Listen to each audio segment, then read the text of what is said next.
Hey, it's Clip of the Day time where Buck Sexton and I pick out the best hot take, the most fun that we had for all of you to be able to experience on the show. That's right, and this segment is brought to you by ExpressVPN, which is the virtual private network that we trust to protect our online data. When I use ExpressVPN, the big tech companies can't see my IP address, my identity is anonymized, and my data's encrypted. That gives me the absolute maximum protection. And what I like is how easy it is to use. Just download the app to your phone or computer, and you're protected. So visit expressvpn.com/patriot today, and you'll get an extra 3 months free, or you can click on the link in the description below. That's expressvpn.com/patriot, and now it's time for the clip of the day.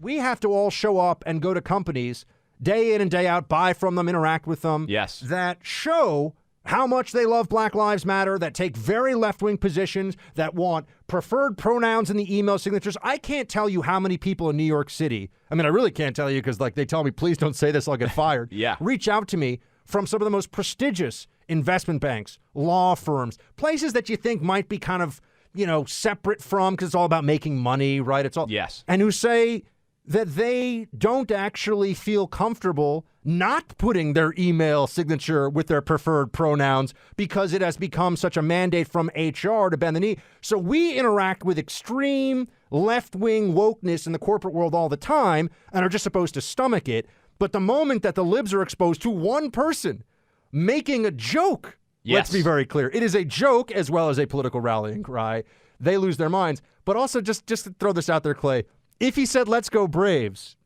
they would still be kind of upset. Not as upset, but kind of upset because of the cultural appropriation and the tomahawk chop and all the rest of it. They are, I mean, some of the things that were put out about this Southwest investigation. First, I want to go back to what you said, because I was talking about this on Fox News this morning. For 5 years, people have lectured me that Colin Kaepernick has the right in uniform at work to endorse political opinions.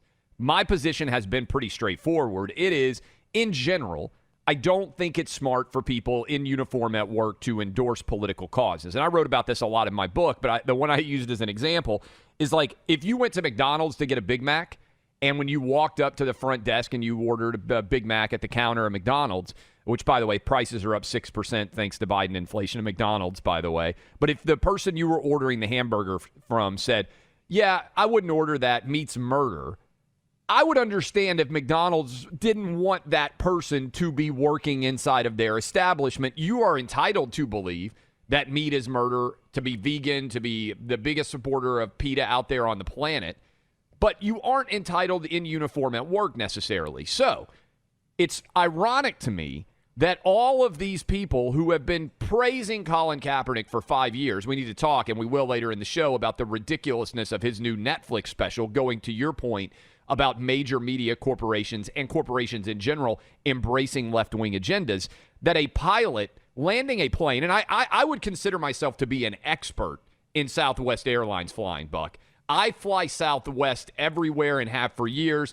Not to brag. This is a little bit of a brag. This might be why there's so much trash talking about Spirit from you, sir. Yeah, I'm just going to put that out there. I've got over 1 million Southwest Airlines miles. Like, I should be, what was the Up in the Air movie where, like, the George Clooney gets greeted? Ultra Platinum, Triple Diamond, whatever, yeah. I am, like, the highest apex level of Southwest flyer you can be. And the reason why this is significant is because the flight attendants and the pilots themselves on Southwest often make jokes.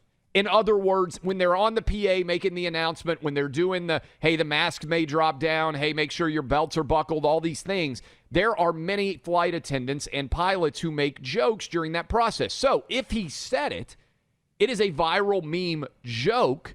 It's not as if it was a direct calculated. He didn't say, hey, welcome to Albuquerque, abortion is murder, or, whatever the contra could be, or what, like, it's not that strong of a political comment, even if he made it, and I think he probably made it as a joke, but there are reports that it was actually let's go Braves. So what's also funny here is the pearl clutching from the libs under the Biden administration. When they pretend that this is about decorum, they're saying, I can't remember the NPR tweet offhand, but it was something like, let's go Brandon has become a chant that is in place of a vulgar anti-Biden slogan. And we sit here like, yeah, that's right. They had 4 years of celebrities chanting, shouting, tweeting, memeing the most horrific stuff. I mean, they were, putting out naked drawings of Trump where they were accentuating certain aspects of him and decentuating. They were doing the grossest, most tasteless stuff. And I mean like The Atlantic, right? I'm not even, we're talking about the top of the media heap. They were appalling in what they did and said about Trump. And now they're going to do the whole, but it's vulgar to say that. So this is why the more they chafe, the more they rage at Let's Go Brandon, the more everybody needs to be shouting this from the rooftops, which is what this shows us in the Southwest incident. It really bothers them. And why does it bother them? Because the Biden administration isn't funny ha-ha.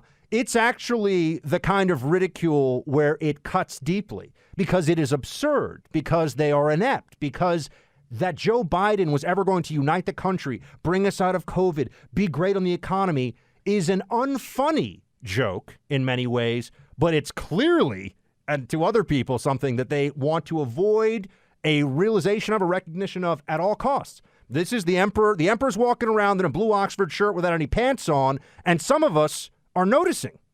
And the other thing is liberals can't handle being made fun of. They're good at making fun, but when suddenly it gets pointed back on them, they can't handle it. This is Asha Rangappa. I'm not sure exactly how you pronounce her name. Asha Rangappa from CNN. I know her from back in the day. Did you see what she tweeted about this? As an experiment. She's actually reliable for the dumbest take you can ever find anywhere. As an experiment, I'd love for a Southwest Airlines pilot to say, "Long live ISIS," before taking off. My guess is the plane would be immediately grounded, the pilot fired, and a statement issued by the airline within a matter of hours. I mean, yes, you're probably right. If a pilot endorses a terrorist organization as he is preparing to fly an airplane, given the fact that airplanes have previously been hijacked by terrorist organizations, there would probably be an investigation into what the pilot was saying. And by the way, when we come back, there are probably some people out there in our audience still, Buck, that aren't that familiar with Let's Go Brandon. We may need to give them a little bit of a tutorial on how this came to be, but I will point this out too about libs losing their minds. They are, did you see this? I couldn't believe that this was going on. This is Tristan Snell tweeted, "Let's Go Brandon has become the MAGA version of Sig Heil." This is a real thing that people are saying, that this is a Nazi statement. They are desperate to shut this down because they know the implications of humiliation and ridicule for the Biden administration is the collapse not just of his agenda, but of their political prospects and the Democrat Party going into the midterms with repudiation, not just loss. We think loss is looking pretty likely, with repudiation of their agenda. And that is something that they cannot abide. So they will get very nasty over this.